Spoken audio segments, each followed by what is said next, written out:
Well, welcome viewers, Dr. J.W. Morrison, theologist, Central Coast, New South Wales, Australia. We're going to follow up on this UNRWA thing. I've found some very serious footage. I'll go through this first. I just start by tabling UNRWA's latest situation report as of 10th February. I think the Secretariat has the reports, which really paints a picture of... Sorry, has it been agreed by the committee? I assume that's been agreed. Sorry, what was that? She's tabling a report. It's a report we already have, but I'm happy for her to table. But I'm assuming you've agreed it. No, I'll have a look at it first. Okay, As been my past practice, I'll review it before we table. But we can distribute for information only. I thought we had... It's not mine. But welcome, Mr. Neuer. I'm just asking. Anyway, the report also reports on at least almost 28,000 Palestinians who have been killed by Israeli attacks. 70% of those killed are reported to be women and children, and another almost 68,000 Palestinians who are injured, as well as 156 UNRWA staff who have been killed as of 10th of February. Minister, on 27th January, you announced suspension of funding for UNRWA along with some other nations, effectively punishing 2 million people in Gaza by depriving them of critical support that UNRWA... Can you see how these fanatics, and this woman is a fanatic, Palestine fanatic, can you see how they try and play on your conscience? It's very manipulative and evil. ...provides. This is really tantamount to the Australian government further inflicting collective punishment on Palestinians. And so she's attacking our government as inflicting further punishment on the Palestinians. It's got absolutely nothing to do with us. This woman's a fanatic. In addition to the shielding and aiding of the State of Israel in its mission to annihilate Gaza. No, that's not true. Israel is an ally. They're going about this war as best as they possibly can under the war rules of law in defense of your own country. She's not going to tell you that.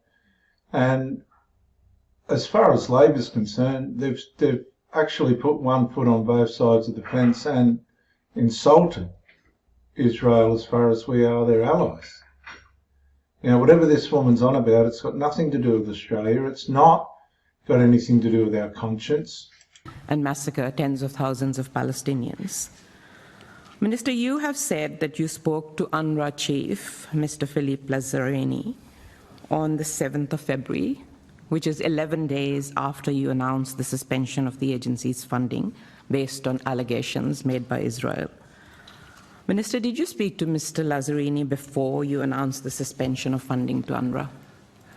And we're going to stop there. Penny Wong did denounce the funding of UNRWA, and now we're going to see what happened in the Dutch Parliament on UNRWA. I hope you enjoy this, viewers. The floor is yours for about 5 minutes. Just a very good set of arguments, and it's going to undermine this woman's claims. Thank you, Mr. Chairman and distinguished members of the committee. I've come here to The Hague to testify before your committee with the message that if we want to support peace and human rights for the Middle East and indeed for the world, it is time for us to find a replacement for UNRWA. If, however, we want to continue funding an agency whose raison d'etre, whose very purpose is to instill resentment, grievance, and support for war, then this country and others should support UNRWA. Sorry, one minute, Mr. Neuer. Mr. Van Baarle. Yeah, I just want to make a point of order. I think it's heinous to state that an organization and its raison d'etre is to instill hatred and war. Words of these kind have been used, so I object to those kind of words. It's in my opinion, it's not fair, it's not true, and I deem it unparliamentary. Yes, but Mr. Van Baarle, we as a committee have said that we want to have a hearing about this subject. And this committee has concluded that 3 guests will be invited, and this is one of our guests, and he will be here for the first round. And we give him 5 minutes the floor to tell his story about UNRWA and the role of UNRWA in Gaza, and then it's your turn to ask questions and ask questions and get answers. And then whatever your political opinion about this is, you can take to the debate that's going to be about this subject in Parliament. So this is actually what we're doing, is what the committee in majority wanted. So I suggest we continue and we give Mr. Neuer the 5 minutes to express his opinions, and then it's your turn to ask questions. I'm only saying what the majority of the committee wanted, so that's what we're doing here today. Okay, Mr. Neuer, please continue. Yes, I agree with the member that it is objectionable and heinous that there would be such an agency, and I invite the member and everyone else to look at the evidence and be happy to engage on the evidence, including all of the documents, some of which I'll present here, which are on our website, unwatch.org, voluminous evidence, including links to hundreds and thousands of messages by UNRWA teachers, UNRWA union leaders, and staff explaining what is UNRWA. I'm going to quote my foreign minister, the Swiss foreign minister, Ignazio Cassis, who said in 2018, he said, for a long time, UNRWA was a solution, but today it has become part of the problem. This is the Swiss foreign minister. UNRWA supplies the ammunition to continue the conflict. The Swiss foreign minister. By supporting UNRWA, we keep the conflict alive. It's a perverse logic. I agree with the Swiss foreign minister, and I'll explain why. We recently had a review. According to the UNRWA talking points, the Colonna review gave UNRWA a clean bill of health, and UNRWA has been certified as combating terrorism by an independent audit. That is the story that we hear. There was an independent audit. Let's take a look at the independent audit. We released a report several weeks ago called UNRWA's Rigged Independent Review. It's on our website, unwatch.org. And there, in great detail, we document, first of all, how and UNRWA admits this, the initiative for this independent review, so-called, was Monsieur Lazzarini himself. The head of UNRWA is the one who initiated the review, and it was orchestrated from the start to give a certain result. They picked the head of the review, Catherine Colonna, who was not neutral and objective on UNRWA. In fact, several weeks prior to her appointment, she had said, publicly posted, that UNRWA is needed more than ever. She was also foreign minister of France, which gave tens of millions to UNRWA. They were effectively a board member on the advisory commission of UNRWA, so the notion that she would be independent is absurd. But look at also the members of the review group. There were 3 Scandinavian institutes, each of which is a major defender of UNRWA. For example, one of the groups conducting the so-called independent review is a Danish group called CMI. The leading expert of CMI is Kirsti Berg. Kirsti Berg is one of the most well-known defenders of UNRWA. She writes major papers defending UNRWA. In her report from 2022 report, she said that any notion that the agency instigates violence through its school curriculum are unfounded claims. But something else we should know about Kirsti Berg, which is little known, is that Kirsti Berg, a member of CMI, one of the groups conducting the review, is part of what's called the Global Network for Palestine, the GNQP, Global Network for the Question of Palestine. That is an organization, a network, founded by Francesca Albanese, who's now the UN rapporteur in Palestine. You can go on the website called ARDD. It's all exposed on our website, unwatch.org. A global network of about 90 people, former UNRWA officials like Lex Tackenberg, the former UNRWA legal advisor, former PLO officials like Hanan Ashrawi, leading anti-Israeli academics, and their job was to lobby against Israel. Several months ago, when your country and others froze funding for UNRWA, this group had a meeting, and we know about it because they put it on their website. And at the meeting, they said, we need a strategy to convince countries to reinstate funding. And they adopted a 10-point messaging plan. It's on their website now. It's a bit hidden after we expose what I'm about to tell you. But you can find it on our website, unwatch.org. In the 10-point messaging plan, they say, and I'm going to open it up, they give a strategy for how their members, including Kirsti Berg, are supposed to lobby officials, not like you, because they don't consider you high enough. They say the highest officials of each country, we're going to distribute the names, and you have to lobby the highest officials of each country and tell them how to reinstate funding.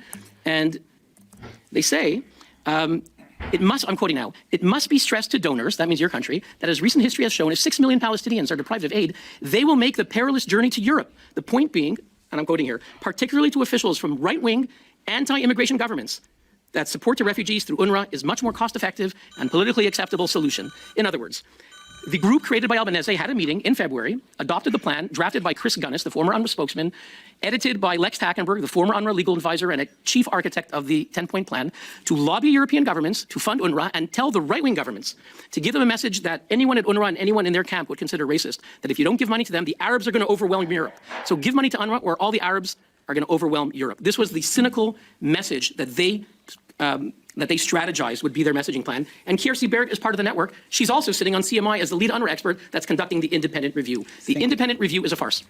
Thank you. Then we go to... So, this is pretty serious, isn't it?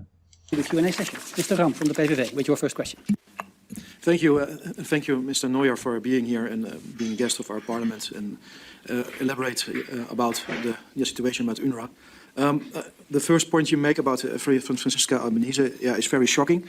Maybe you can elaborate what the neutral mechanisms are from UNRWA according to the review group, and what was wrong with those mechanisms, and what is the connection with Francesca Albanese and the review group?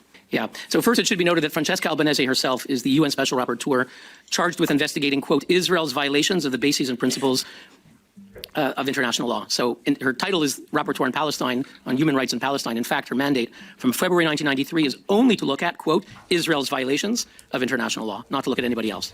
Now, she worked in the legal office of UNRWA around 2012, approximately, for about 2 years, where she became friendly with Lex Tackenberg and Chris Gunnis. The three of them are, as they call themselves, old friends.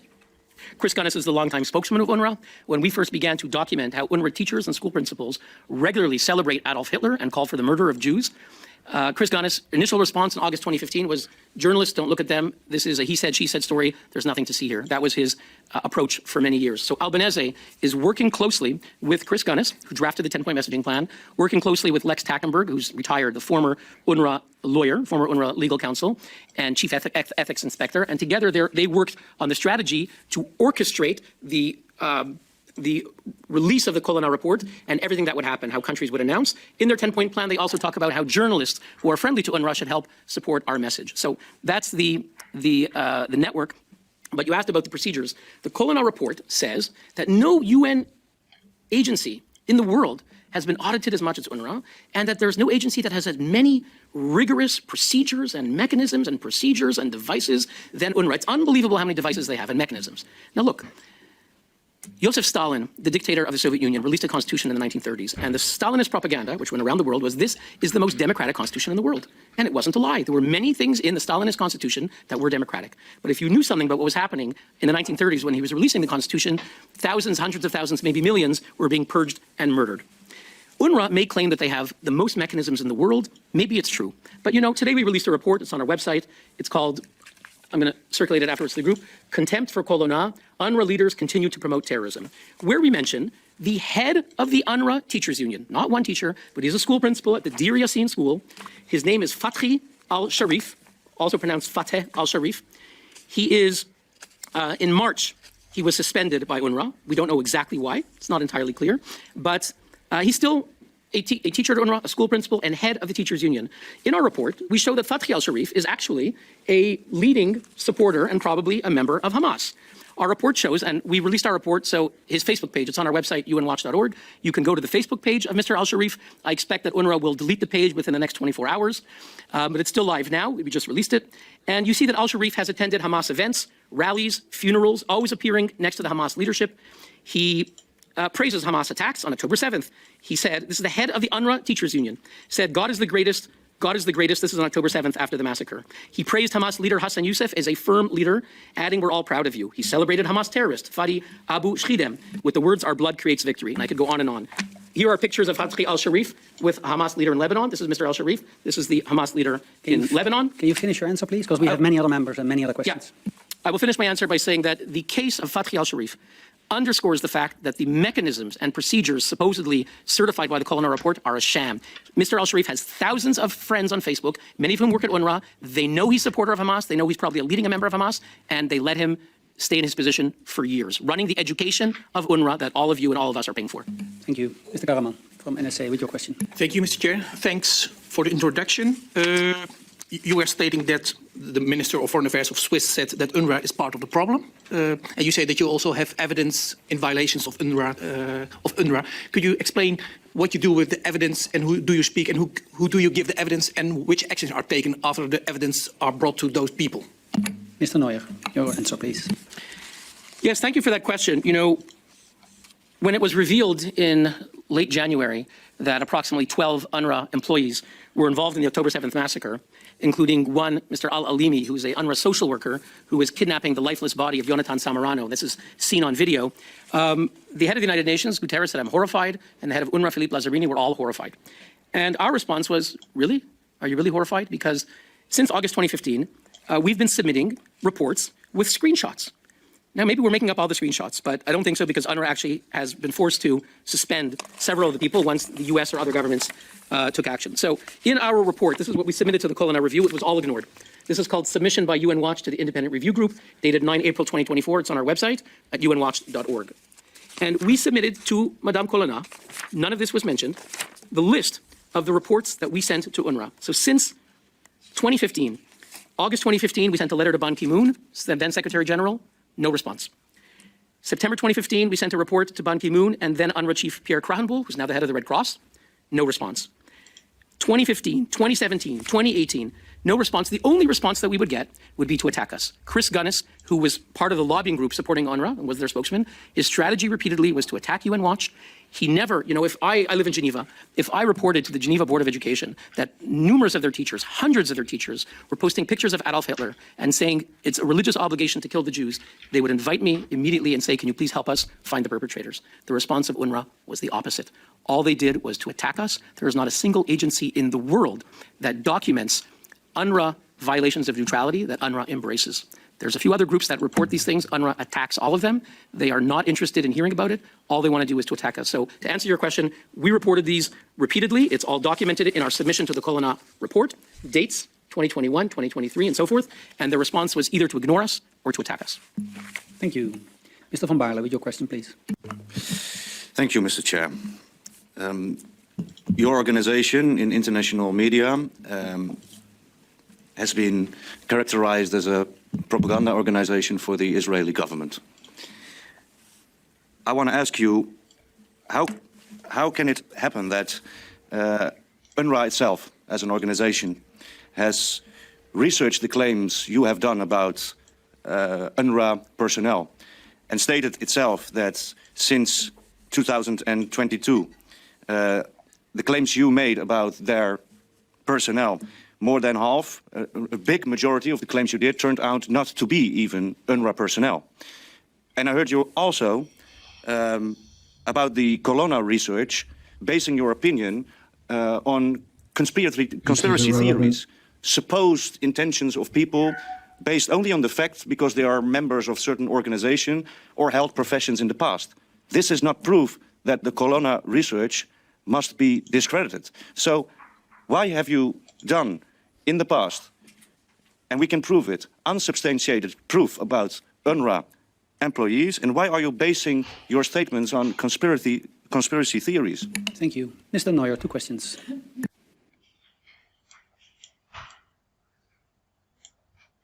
Thank you. There were several questions there. The first is you said international media accuses us of being a voice for Israeli propaganda. Which international media is this? I'm sorry, I think this was a statement by Mr. Van Baarle. I think he asked 2 questions. One is about false accusations to the personnel, and the other one is about the conspiracy theories. So maybe you can focus on answering that, because we can't have a debate here. That's not, I understand. That's not the setup of this meeting. Right. Okay. Well, I'll just respond to that defamatory comment by saying it's false and defamatory. And in fact, our chairman for 20 years, Ambassador Alfred Moses, was publishing articles in Haaretz criticizing Prime Minister Netanyahu in a very sharp way. And I would recommend that the member read that and review his sources a bit more carefully. Regarding the claims, the member says that their claims were not substantiated, that more than half were not substantiated. So if that means that half were substantiated, more. Okay. Well, what I'd like to ask the member, if the member can provide one example of one claim that was not substantiated in the past 2 years. You mentioned since 2022 there were claims, because we make public screenshots. Right now we've made public the Facebook page of Fathi al-Sharif, also known as Abu Amin, the head of the Lebanon Teachers Union. If there's anything in there that's false, it's on his Facebook page. All we've done, sir, is give screenshots of UNRWA pages. Now, maybe someone's created a fake page to defame UNRWA within the refugee camps. Maybe that was the conspiracy theory put out by Chris Gunnis. But if UNRWA has refuted a claim, I would invite the member to tell us exactly what, because in my experience, I've never seen UNRWA's documentation of how they've refuted one of our claims. It's not impossible. They may. We're just checking and putting out what's out there, public information. And normally what UNRWA does is they say half are not substantiated. Could the member give us examples in the past few years of the cases that we name, because we name cases, of the individual names that were not substantiated? Okay. Thanks for that answer. Mr. Stoffer from the SGP, please go ahead. Thank you for this introduction also. My question is the following. Was the appointment of Catherine Colonna ever dubbed or challenged in the UN after some of the biases and conflicts of interest surfaced? Thank you for your question. You know, and this goes to really what the whole point of the Colonna review. And I'd like to quote the voice of UNRWA itself. The leading spokesman for UNRWA is the surrogate for UNRWA, is Chris Gunnis. He was the spokesman for many years. Officially, he's retired, but in practice, he is one of their leading spokesmen because he drafted the 10-point messaging plan that was crafted in a meeting with current UNRWA officials in February 2025. And he said, and I quote, "The appointment of the review group was designed to give," and I'm quoting, "further cover to donor states if that's what they need within their own internal constituencies to resume funding for UNRWA." And the 10-point messaging plan says the point of these reviews are a ladder for countries to climb down. In other words, not that the review is an objective, serious, independent attempt to find out widespread and pervasive support and promotion of terrorism with UNRWA, but designed to give cover to countries because we know what the conclusion is. And you know, when Madame Colonna gave her review, she said UNRWA is a lifeline, it's irreplaceable, it's indispensable. We didn't need to do a review group to come up with those lines. For the past 10 years, we're going to have a video coming out within the next week where you'll see hundreds of officials repeating the mantra. The official UNRWA mantra, and it's probably been repeated in your own parliament, is UNRWA's indispensable, irreplaceable, life-saving lifeline. That's what she said. So we knew what the results would be. Not that there's nothing interesting in the report. There are some useful things, but the final conclusion and the way it was used was all orchestrated. And when we submitted the evidence in our report, very clear, because she embraced UNRWA weeks before, nothing happened. To answer your question, nothing happened at the United Nations. They went along with the game as if this was an objective review, even though they themselves said the whole point of it was to provide cover. And I quote what Colonna said, to reassure the donors. Pour rassurer le donateur. To reassure the donors. That was the point. Thank you. Ms. Dobbe from the Socialist Party, please go ahead. Thank you, Chair. Our guest is making some serious accusations for which I myself have not found the facts. And I wonder, these accusations are exposed on the website, as you call it. Do you have contact with UNRWA before you publish these accusations? In other words, do you try to fact-check these accusations with UNRWA before you put the accusations out there? Because if they turn out not to be true, which is, I understand, is sometimes the case, then the information and the accusation is already out there. Thank you. Mr. Neuer. First of all, let's be clear. In most cases, the accusations that we put out are publications by UNRWA officials. So the Telegram report from in January that we put out are open messages. We didn't hack. It's an open message called the UNRWA Teachers Group in Gaza, where thousands of UNRWA teachers belong to it. Some are full-time, some are part-time, and they were celebrating the October 7th attacks. So we didn't put it out there. They put it out there. We linked to something that is public. When I linked today to the Facebook page of Fatri Al-Sharif, the head of the UNRWA Teachers Union, I'm not putting it out there. His pictures, this is Fatri Al-Sharif, I'm glad you asked, with a giant picture of Sheikh Hassan Youssef, the founder of Hamas. There are pictures after pictures here of him celebrating terrorists. So we're not putting it out there. We don't have to contact UNRWA because you know what UNRWA will do. I'm going to give you a secret. The moment we call UNRWA, they're going to call Facebook. They already have us and delete the page. The page is gone within 24 hours. They don't want us to talk about it. They don't want the Dutch citizens to know that there are hundreds and thousands of UNRWA teachers. The head of the UNRWA Teachers Union in Lebanon, Fatri Al-Sharif, is a major supporter of Hamas on his page. Tomorrow the page will be deleted. Of course, we screenshotted everything. So I know you want us to give it to UNRWA so it'll be deleted, but let me tell you, because you asked, we have reached out to UNRWA, and we've documented it. In our report, in the evidence submitted to Colonna, we documented all the times that we reached out to UNRWA, because the distinguished member asked if we reach out to UNRWA. We have reached out to UNRWA. In August 2015, we reached out to UNRWA, no answer. September 2015, no answer. November 2015, 2018, 2021, 2023. We keep reaching out to UNRWA. One time we got a response was Mr. William Deere, their U.S. representative, where he responded to our letter but refused my request to meet. I live in Geneva. I am offering to meet once again, and I hope that you will ask your friends at UNRWA. I will meet with Mr. Lazzarini in Geneva. He's coming in a few weeks, and he's been there. He refuses to meet with me. I'll meet. He will not meet because there's too much to hide. This man's all over it. With him in Amman. I'll meet with him in Jerusalem. Those are their headquarters.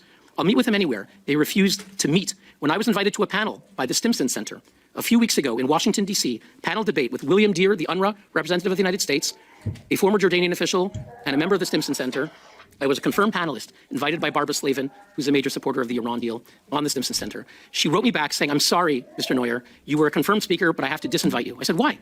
Why are you disinviting me?" And she said, "Yes, it's true. William Deere, the representative of U.S. of UNRWA, said he wouldn't appear on the panel if you're there, so I'm disinviting you." So you're asking me why we're not engaging with UNRWA, and the truth is the opposite. We have reached out to UNRWA time and time and time again. Not only do they refuse to meet with us anywhere, but even to appear on a panel with them, they will refuse to appear and get myself canceled. So please, I invite you to ask your friends from UNRWA. Meet with us. We have hundreds of pages of evidence, and if we're wrong, let them show us how. Thank you. See, the darkness won't come into the light. The darkness will not come into the light. Thank you. Ms. Hirsch from the Greens and Social Democrats with your question. Thank you very much. As you know, the Netherlands has pretty high standards for transparency for civil society organizations and think tanks. So I'm used to looking, when I meet an organization, looking at the website, who are you, where are your funding coming from. I've tried to find those data on your website and couldn't find them, so maybe you can enlighten me. Who are your main funders? How do you remain independent from those same funders? And can you tell us about your relationship with the Israeli government and if you receive any direct or indirect funding from that Israeli government? Thank you. Mr. Neuer, your answer, please. Yes, thank you for that question. I appreciate it. The answer is we receive no money whatsoever, directly or indirectly, from the Israeli government. This is a Hamas propaganda point that has been propagated in particular by a Hamas-affiliated group called the Palestinian Return Center. We are a Swiss NGO created in 1993 under Article 60 of the Swiss Civil Code.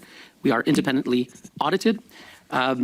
We are recognized as a non-governmental organization by the United Nations. We are accredited with special consultative status with the United Nations Economic and Social Council, and we get no money from any governments. So I take note that the member hasn't challenged any of the points of fact that we have, and the only thing the member can try to do is to throw mud, but it doesn't stick.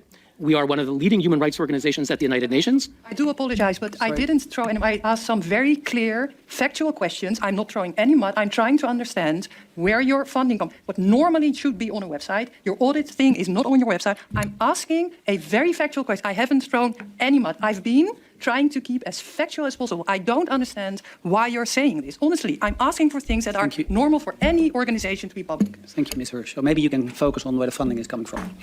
The funding, thank you. The funding, if I'm allowed to continue, our funding only comes from private donations that are made from around the world. These are made in Switzerland, America, Europe, Australia, all around the world.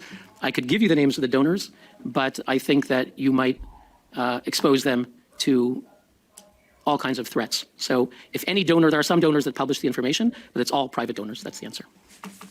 Thank you. Ms. Kostic from Party for the Animals. Yeah, thank you. I'm just flabbergasted by the fact that we have invited an organization that spreads disinformation. Well, see, now we've just got an ignoramus. In times... No, Member Kostic.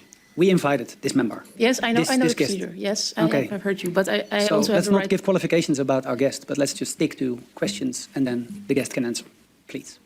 Yes, thank you, Chairman, but I also have the right to state something because this has to do with the questions I wanted to ask. This organization has accused people, and it's been proven that there are no evidence for this. It's just... Well, there's your evidence there. Viewers, there's your evidence there. Okay? You got to be careful of these people. Spreading disinformation, and it's hurting kids who are now hungry, dying in Gaza. And I've seen people asking questions, and they are just getting more disinformation back. See, the problem is they're not blaming Hamas. These are the people they should be blaming. Right? And people are trying to uncover all this, and you've got these fools that are completely, just deliberately, willfully ignorant. They know, but they're willfully ignorant. They are even being accused by this member. So I'm not going to ask any questions because of these reasons. I'm just going to get more disinformation back. So it's just a disgrace. I think she's a disgrace. Thank you, Member Kostic. Well, we don't really have time for a full second round. So are there members with pressing questions? Mr. Ram, please go ahead. Yeah, thank you. And in my experience, I checked the website. I saw the facts on the website of UNRWA. So I don't agree with the statements that are made by my colleague. I have so he's just disagreed with that woman. Questions about the strikes that what happened when one of the head of UNRWA Gaza union was suspended. Of course, Fatih Al-Sharif, you already mentioned, and also the colleague Raid Naim, who was also suspended by encouraging terrorism. Can you do a short question and then a short answer? Okay, so we can see that the UNRWA organisation has had to suspend terrorists within it before. And we try to do a few questions. Well, not a full round, but... Can you give a scope of the support they got when they were suspended? Mr. Neuer. Mr. Neuer, with a short answer, please.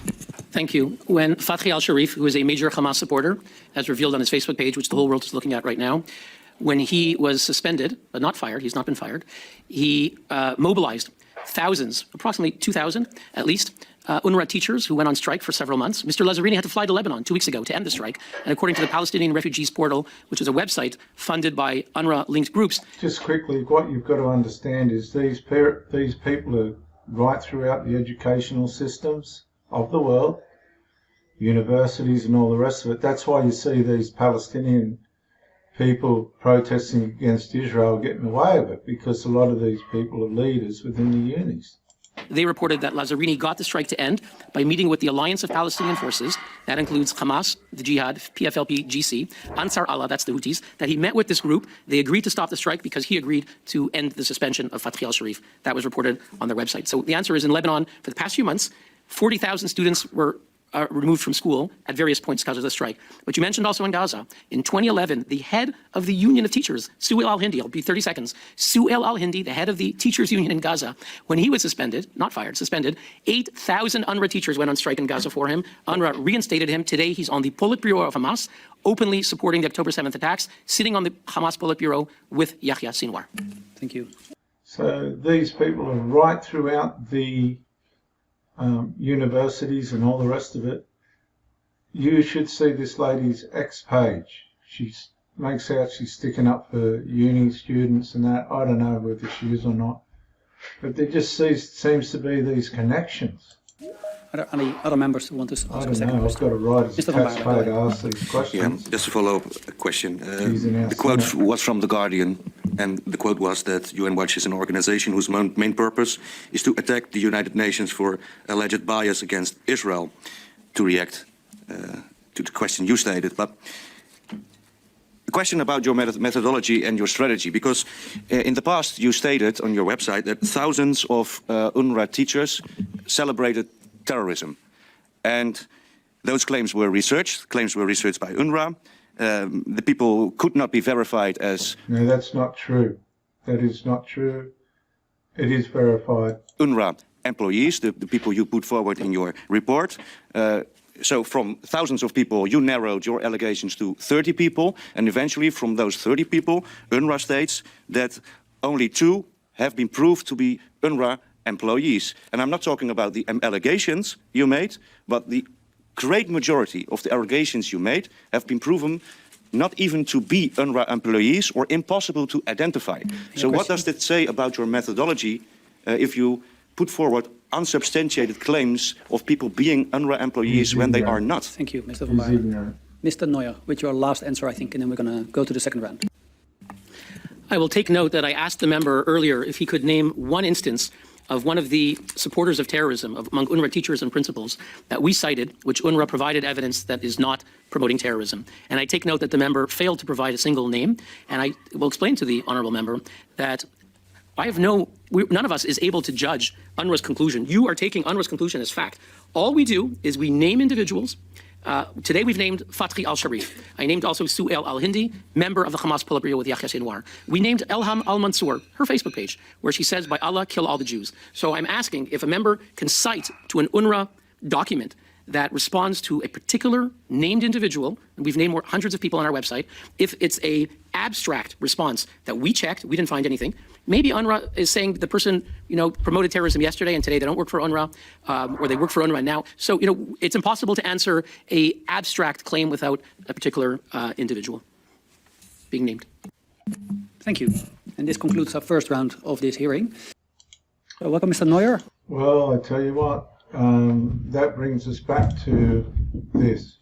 Well, first, I'm going to take issue with the very inflammatory language you've just used. And I want to place on record my deep concern at the way in which some in this debate, I include some members of the Coalition and some members of the Greens, are seeking to engage in what is a very difficult discussion in ways which are inflammatory, relying on often untruths Is it untrue that almost 30,000 Palestinians have been killed? Senator I listened to you Senator politely. We know the I rules. listened to you with courtesy. Please let Senator. the minister finish. I listened to you with courtesy. I'd ask you that you extend the same to me. The fact is that there is a humanitarian catastrophe in Gaza. I have said that. And I've also said, as has the Prime Minister, we mourn every innocent life, Palestinian and Israeli, that has been lost. I think we all know that this is a conflict which is weighing heavily on people in Australia. People who take different views. One of the things that really struck me when I went to the Middle East is how important it is to maintain that we remember our common humanity in the midst of disagreement and conflict, and that we maintain respect for one another, because people come to this country because they want to live in a country that is peaceful, tolerant and respectful. And I would say that all of us who have the privilege of elected office have an obligation to ensure that the distress in our community does not turn to hatred. Now, Senator, the concern I have is that some of your and your colleagues' language appears to be designed, as is Peter Dutton's at times, to whip up Minister, as you know, I have limited time. I have asked you a question. Could you respond to my question, please? Senators, please. I'm allowed we know. Chair, I have asked a question. I'll be Senator grateful Faruqi. if the minister answers that question. I won't be cutting you short, but just allow the minister to finish and we'll get through what we need to get through. I think it is of deep regret that whilst the government is seeking to ensure that distress in our community does not turn to hatred, we see particular members of parliament who are looking to use this crisis to whip up anger, presumably for votes. Minister, don't you dare accuse me of whipping up anger and compare me to the people who actually whip up anger and are divisive. Please, Senator, sorry, Minister. Sorry. Can we just please all cool the temperature a little bit, please? I'm happy to. Now, Senator, please allow the minister just to conclude and we'll quickly come back to your questions. I would say, Senator Faruqi, even in that question and in many questions you have asked, you persist in making telling the truth, inflammatory assertions which are not true. Minister, did you speak to Mr. Lazzarini before you made an announcement to suspend funding? I'm sorry, that's my question. Could you please answer that question? Well, you just have to wait for that question till the minister just concludes her answer to your first question. Thank you. That is my first question. Well, okay. there was and we'll a lot. Come to it. Senator Faruqi, you made a lot of loaded assertions, and I'm entitled to respond to them, actually. And I would remind you that we have seen incidents in our community, which included laying false corpses outside of MPs' offices. Now, Faruqi's been hounding the Honourable Senator Wong for a long time. And Senator Wong has had enough of this woman. She plagues Senator Wong. Threatening emails and phone calls to staff in electorate offices, weaponising the imagery of deceased children, spraying fake blood on shop fronts of electorate offices. We have staff who are intimidated and threatened. And what I would say to you is your party has a responsibility, as all of us do, to not legitimise that by using inflammatory language and perpetuating untruths. Because that is what telling the truth is not inflammatory language. No one is perpetuating untruths. Which because untruths? You are asserting that we have cut funding to UNRWA. You have suspended funding to UNRWA. That is what I have asserted. And we found out the reason why. Okay, that's why I've done this. No. I have doubled funding to UNRWA. We have suspended, along with many other partners, in the face of serious allegations which UNRWA itself described as serious. Now, there are two truths in relation to UNRWA. The first is it is critical It's a critical organisation which I'm sorry, Minister. Please answer the question. It's like you've been talking about without answering the question for the last 10 minutes. You can see that Senator Wong has had this woman up to her neck. Okay. Minister, have you concluded? And this is taxpayers' money. This Faruqi is fighting for Palestine with Australian taxpayers' money and blaming Australia for its for the atrocities over there. Your answer? I'm trying to conclude my No, answer. did you speak to Mr. Lazzarini before you announced the suspension of UNRWA funding? That's my question. The answer to that question is Senator Wong, on behalf of the Australian taxpayers, doesn't have to answer to Mr. Philippi Lazzarini of UNRWA. Is that your only question, or you've got? I've got a few more. Okay, all right. We have doubled UNRWA funding. A fact that, Senator Faruqi, in your accusations using loaded language, you never acknowledge. No, because they're determined, greedy, unhappy, never satisfied people. You can never do enough for these people. We have doubled core funding. The only funding that has been suspended, and I was very transparent about that, was funding for the flash appeal, and Ms Delaney has gone to that point. We have also increased humanitarian funding through other means to the region. Which sort of chops the legs out from underneath Faruqi, because Faruqi wants the money sent to UNRWA because these guys have got a certain amount of control over it. But they're sorting it out, but it's a bit late now. Hundreds of millions of dollars have been wasted. Hamas has been selling all the food and aid on the black market. Really there are 2 points about UNRWA. One is it is critical. The second is that serious allegations were made. And I made the decision, and I have been upfront as Minister in relation to that component of the funding, which is a fraction, let us be clear, of the funding that we are providing to UNRWA and to the region, that I, along with other colleagues, would pause pending consideration of how UNRWA would deal with those allegations. UNRWA has appropriately put in place an internal investigation, which Senator Green has asked about. There is also a UN investigation or a review inquiry, I can't recall the term, which Catherine Colonna, the former French minister, is heading. And we look forward to international partners, including Australia, being able to have the confidence to enable further funding to flow to an organisation which I do regard as critical for the well-being and welfare of Palestinians. So, Minister, you're refusing to answer my question. I take it that's a no. You're refusing to answer my question and trying to divert attention by making false accusations about the Greens and I. This lady's out of control, and we're taxpayers, we're paying for it. Did you speak to Mr. Lazzarini before you suspended the funding to UNRWA? No, I spoke to Mr. Lazzarini prior to the allegations becoming public when I was in Israel. Before you suspended funding? May I? I suspended the funding after the allegations were raised with me, and I, at that point, knew what Mr. Lazzarini's public response was. We then had sought a call, and I have spoken to him since, as I have with others about this issue. Minister Wong, it has now been widely reported that the so-called 6-page dossier supplied... No, this woman's out of control. She's not representing Australia. She seems to me like a Middle Eastern